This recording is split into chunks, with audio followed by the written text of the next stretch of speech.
ये आकाशवाणी दिल्ली है।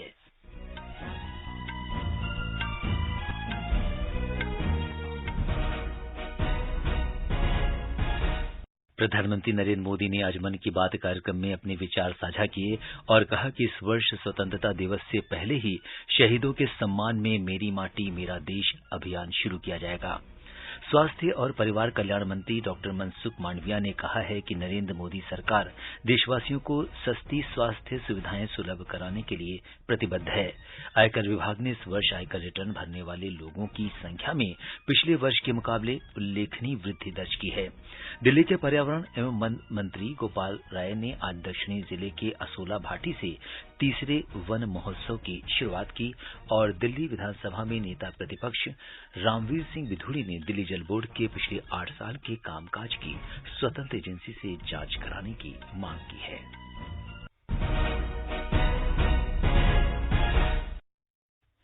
प्रादेशिक समाचार के साथ मैं सिद्धार्थ सिंह।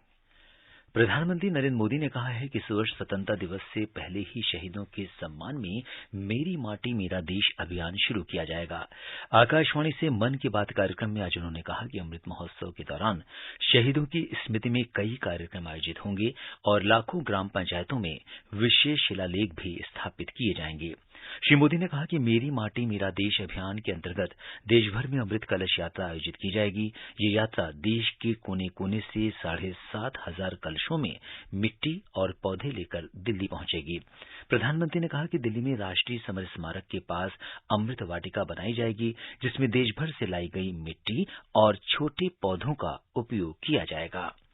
तुलजा माता के दर्शन करने जा रहे थे तो उस समय क्या माहौल था। प्रधानमंत्री ने तमिलनाडु के वडवली के सुरेश राघवन का जिक्र किया, जिन्होंने अपनी चित्रकारी के माध्यम से पेड़ पौधों और जीव जंतुओं की जानकारी के संरक्षण का निर्णय लिया है। वे ऐसे कई पशु पक्षियों की तस्वीरें बना चुके हैं जो लुप्त होने की कगार पर है।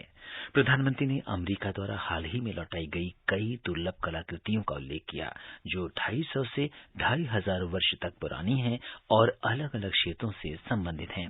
ये कलाकृतियां टेराकोटा, पत्थर, धातु तथा लकड़ियों से बनी हैं। श्री मोदी ने कहा कि इनमें से एक मूर्ति 11वीं सदी की है। रेतीले पत्थर से बनी इस कलाकृति में एक अप्सरा नृत्य मुद्रा में है। इन मूर्तियों में चोल युग की कई मूर्तियां भी शामिल हैं। इनमें देवी और भगवान मुरुगन की मूर्तियां 12वीं सदी की हैं, जो तमिलनाडु की वैभवशाली संस्कृति से जुड़ी हुई हैं। प्रधानमंत्री ने बताया कि भगवान गणेश की लगभग 1000 वर्ष पुरानी कांस्य प्रतिमा भी भारत को लौटाई गई है।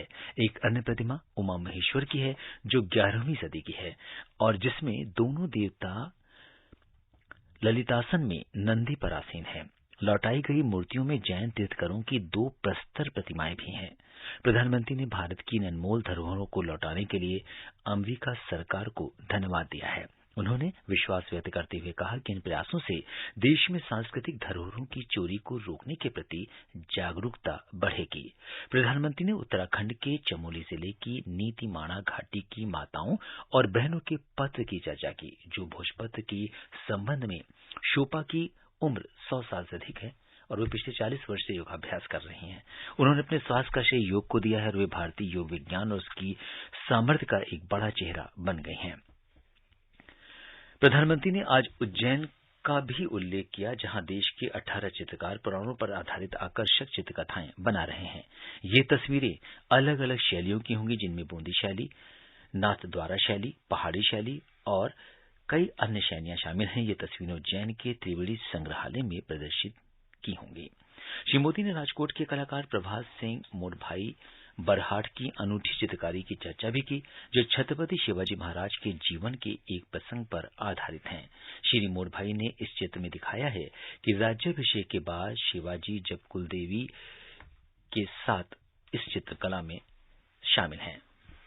प्रधानमंत्री ने कैलिफोर्निया से अमरनाथ यात्रा पर आए 2 अमरीकी नागरिकों की चर्चा की। उन्होंने फ्रांस मूल की एक महिला शार्लोट शोपा का भी जिक्र किया, जो एक योग शिक्षक हैं।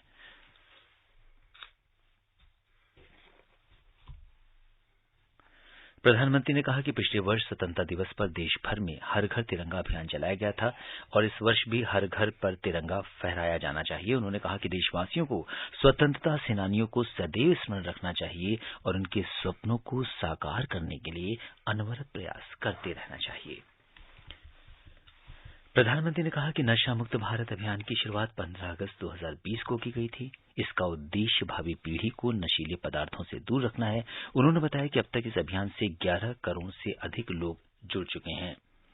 श्री मोदी ने कहा कि 2 सप्ताह पहले एक बड़ी कार्रवाई के तहत जब्त किए गए 1.5 लाख किलोग्राम नशीले पदार्थों को नष्ट कर दिया गया। उन्होंने कहा कि भारत ने 10 लाख किलोग्राम नशीले पदार्थों को नष्ट कर एक अनूठा रिकॉर्ड बनाया है। इन नशीले पदार्थों की कीमत 12,000 करोड़ रुपए से अधिक की थी। प्रादेशिक समाचार आप आकाशवाणी दिल्ली से सुन रहे हैं। ताजा समाचार जानने के लिए आप हमारी वेबसाइट newsoneir.com पर लॉग इन कर सकते हैं। स्वास्थ्य और परिवार कल्याण मंत्री डॉक्टर मनसुख मांडविया ने कहा है कि नरेंद्र मोदी सरकार देशवासियों को सस्ती स्वास्थ्य सुविधाएं सुलभ कराने के प्रति संकल्पित है।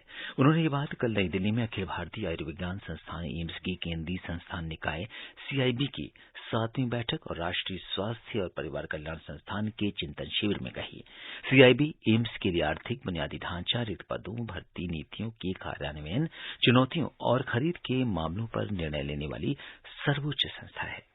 डॉक्टर मांडविया ने कहा कि चिंतन शिविर से उच्चाधिकारियों और विशेषज्ञों के साथ परामर्श का एक मंच उपलब्ध हुआ है, जिससे एम्स जैसे चोटी के स्वास्थ्य संस्थानों में सर्वोत्तम कार्यशैली विकसित करने में मदद मिलेगी। उन्होंने विश्वास व्यक्त किया कि इस शिविर से एम्स में सुविधाओं और व्यवस्थाओं को मजबूत करने में सहायता मिलेगी। डॉक्टर मांडविया ने ये भी कहा कि चिंतन शिविर से महत्वपूर्ण मुद्दों पर सामूहिक रूप से विचार विमर्श करना आसान होता है। बैठक में स्वास्थ्य राज्य मंत्री doctor Bharati Pravin Pawar, professor SP Singh Baghel और नीति आयोग के सदस्य डॉक्टर VK पॉल भी उपस्थित थे। समाचार कक्ष से मनोज। आयकर विभाग ने इस वर्ष आयकर रिटर्न भरने वाले लोगों की संख्या में पिछले साल के मुकाबले उल्लेखनीय वृद्धि दर्ज की है। आज दिन में 1 बजे तक कुल 5 करोड़ 83 लाख आयकर रिटर्न दाखिल किए जा चुके थे। ये संख्या पिछले वर्ष 31 जुलाई तक भरे गए आयकर रिटर्न से अधिक है। आयकर विभाग ने कहा है कि आज 1 बजे तक ई-फाइलिंग पोर्टल पर 46 लाख से अधिक सफल लॉगिन किए गए। कल 1 करोड़ 78 लाख से अधिक सफल लॉगिन हुए थे। कल वित्त वर्ष 2023-24 के लिए आयकर रिटर्न भरने का अंतिम दिन है। दिल्ली के पर्यावरण एवं वन मंत्री गोपाल राय ने आज दक्षिणी जिले के असोला भाटी से तीसरे वन महोत्सव की शुरुआत की। कार्यक्रम के दौरान असोला भाटी वन्यजीव अभयारण्य के पर्यटकों के लिए ऑनलाइन पोर्टल ABWLS eforest.delhi.gov.in की शुरुआत की गई। अपने संबोधन में श्री राय ने कहा कि दिल्ली के अंदर प्रदूषण एक बड़ी चुनौती के रूप में हर समय मौजूद रहता है और दिल्ली सरकार पर्यावरण और प्रकृति के साथ संतुलन बनाए रखने के लिए हर संभव प्रयास कर रही है। उन्होंने कहा कि इसी के कारण राजधानी के प्रदूषण स्तर में पिछले 8 सालों में 30% से ज्यादा की कमी देखी गई है और हरित क्षेत्र में काफी इजाफा देखा गया है। श्री राय ने कहा कि वृक्षारोपण महाअभियान को गति देने के लिए इस महीने की 9 तारीख को भारतीय कृषि अनुसंधान संस्थान पूसा से वन महोत्सव की शुरुआत की गई है। उन्होंने बताया कि दूसरा वन महोत्सव पश्चिमी दिल्ली के द्वारका में मनाया गया था। पश्चिमी दिल्ली के उद्योग नगर इलाके में आज सुबह एक जूते की फैक्ट्री में आग लग गई। अग्निशमन अधिकारियों ने बताया कि सुबह करीब 9:30 बजे इस घटना के बारे में जानकारी मिली और सूचना मिलते ही 13 दमकल की गाड़ियां घटनास्थल पर पहुंची और 3 घंटे की कड़ी मशक्कत के बाद आग पर काबू पाया गया। अधिकारियों ने बताया कि इस घटना में कोई हताहत नहीं हुआ है। पुलिस आग लगने के कारणों की जांच कर रही है। मुहर्रम जुलूस के दौरान बाहरी दिल्ली के नागरोई इलाके में कल 3 अलग अलग स्थानों में हुई हिंसा के संबंध में दिल्ली पुलिस ने 3 अलग अलग प्राथमिकी दर्ज की है। आरोपियों की पहचान के लिए सीसीटीवी फुटेज की जांच शुरू कर दी गई है और आरोपियों को पकड़ने के लिए कई विशेष टीमों का गठन किया गया है।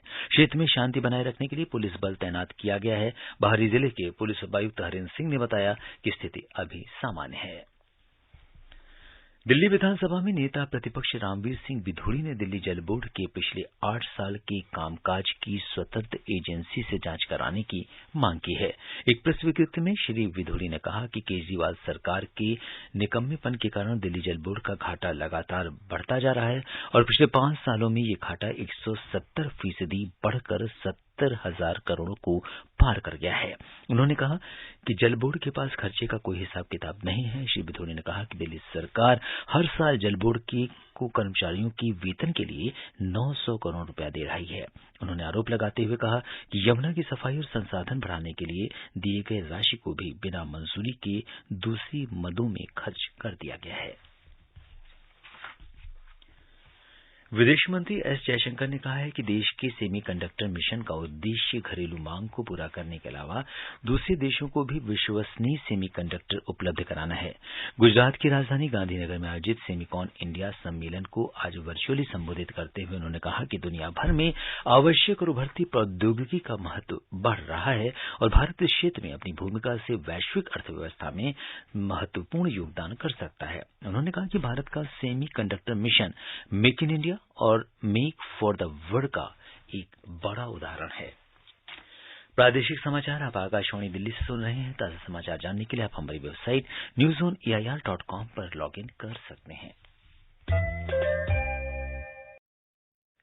वैश्विक अर्थव्यवस्था के लिए हरित और सतत विकास एजेंडा विषय पर G20 की नीति से जुड़ी 2 दिन की कार्यशाला कल नई दिल्ली में संपन्न हुई। नीति आयोग द्वारा आयोजित इस कार्यशाला में हरित और सतत वृद्धि की चुनौतियों और संभावनाओं पर विचार किया गया। G20 की बैठकों से इतर इस कार्यशाला में हरित वृद्धि, ऊर्जा, जलवायु और अन्य विषयों से जुड़ी थीम पर विचार किया गया। कार्यशाला में विभिन्न क्षेत्रों के 40 से अधिक अंतर्राष्ट्रीय विशेषज्ञों ने भाग लिया। नीति आयोग के उपाध्यक्ष सुमन बैरी ने बताया कि वर्ष 2047 तक भारत के विकसित राष्ट्र बनने का बड़ा लक्ष्य और हरित ऊर्जा में अंतरण का लक्ष्य हासिल करने की प्रक्रिया साथ साथ चल रही है। उन्होंने बताया कि इस कार्यशाला में विचार विमर्श के दौरान कई महत्वपूर्ण परामर्श सामने आए हैं। नीति आयोग विभिन्न मंचों पर इन सभी परामर्श पर विचार करेगा। इस कार्यशाला से इतर G20 के शेरपा अमिताभ कांत ने कहा कि सतत विकास लक्ष्यों को प्राप्त करने और जलवायु परिवर्तन से निपटने के लिए लगभग 50 से 60 खरब डॉलर के निवेश की आवश्यकता है। नीति आयोग के मुख्य कार्यकारी अधिकारी BVR सुब्रमण्यम ने बताया कि हरित अंतरण में तकनीकों को अपनाने में सुविधा प्रदान करने के लिए आयोग की भूमिका महत्वपूर्ण है। प्रादेशिक समाचार के लिए अंजुम आलम। आकाशवाणी का समाचार सेवा प्रभाग हिंदी और अंग्रेजी में अपने साप्ताहिक लाइव फोन इन कार्यक्रम पब्लिक स्पीक में कल रात 9:30 बजे अंगदान का महत्व और इसकी प्रक्रिया पर विशेष चर्चा प्रसारित करेगा। National Organ and Tissue Transplant Organisation के निदेशक डॉक्टर अनिल कुमार श्रोताओं के प्रश्नों के उत्तर देंगे। कार्यक्रम के दौरान श्रोता पात्रता मानदंड, पंजीकरण प्रक्रिया, कानूनी मुद्दों और किसी भी अन्य संबंधित प्रश्नों सहित अंगदान और अंग प्रत्यारोपण के विभिन्न पहलुओं पर हमारे विशेषज्ञ से प्रश्न पूछ सकते हैं। श्रोता टेलीफोन नंबर 011-2371-7106 और 011-233-14444 पर डायल कर प्रश्न पूछ सकते हैं। व्हाट्सएप नंबर 9289094044 पर भी सवाल भेजे जा सकते हैं। ये कार्यक्रम FM गोल्ड और अतिरिक्त मीटरों पर सुना जा सकता है। जम्मू कश्मीर में 1900 से अधिक श्रद्धालुओं का 28वां जत्था कड़े सुरक्षा प्रबंधों के बीच आज सुबह जम्मू के भगवती नगर यात्री निवास से अमरनाथ की पवित्र गुफा के लिए रवाना हुआ। हमारे संवाददाता ने बताया है कि 1974 श्रद्धालु 85 वाहनों की काफिले में रवाना हुए। इनमें से 564 श्रद्धालु पालतल मार्ग से जबकि 1410 श्रद्धालु नुनवान पहलगाम से जा रहे हैं। इस जत्थे के साथ ही 30 जून से जम्मू आधार शिविर से 1,40,444 श्रद्धालु कश्मीर घाटी के लिए रवाना हो चुके हैं। राजधानी में लोगों को आज उमस भरी गर्मी का सामना करना पड़ा। मौसम विभाग के अनुसार आज का अधिकतम तापमान 35.2 डिग्री सेल्सियस दर्ज किया गया, जो सामान्य से 1 डिग्री अधिक था। वहीं न्यूनतम तापमान 25.3 डिग्री सेल्सियस रहा, जो सामान्य से 2 डिग्री कम है। मौसम विभाग के अनुसार अगले 24 घंटे के दौरान दिल्ली और उसके आसपास के क्षेत्रों में बादल छाए रहेंगे और कई जगह हल्की बूंदाबांदी होने की संभावना है। कल का अधिकतम तापमान 36 डिग्री सेल्सियस और न्यूनतम तापमान 26 डिग्री सेल्सियस के आसपास रहने का अनुमान है। और अंत में मुख्य समाचार एक बार फिर। प्रधानमंत्री नरेंद्र मोदी ने आज मन की बात कार्यक्रम में अपने विचार साझा किए और कहा कि इस वर्ष स्वतंत्रता दिवस से पहले ही शहीदों के सम्मान में मेरी माटी मेरा देश अभियान शुरू किया जाएगा। स्वास्थ्य और परिवार कल्याण मंत्री डॉक्टर मनसुख मांडविया ने कहा है कि नरेंद्र मोदी सरकार देशवासियों को सस्ती स्वास्थ्य सुविधाएं सुलभ कराने के लिए प्रतिबद्ध है। आयकर विभाग ने इस वर्ष आयकर रिटर्न भरने वाले लोगों की संख्या में पिछले वर्ष के मुकाबले उल्लेखनीय वृद्धि दर्ज की है। इसके साथ ही प्रादेशिक समाचार बुलेटिन समाप्त हुआ। नमस्कार।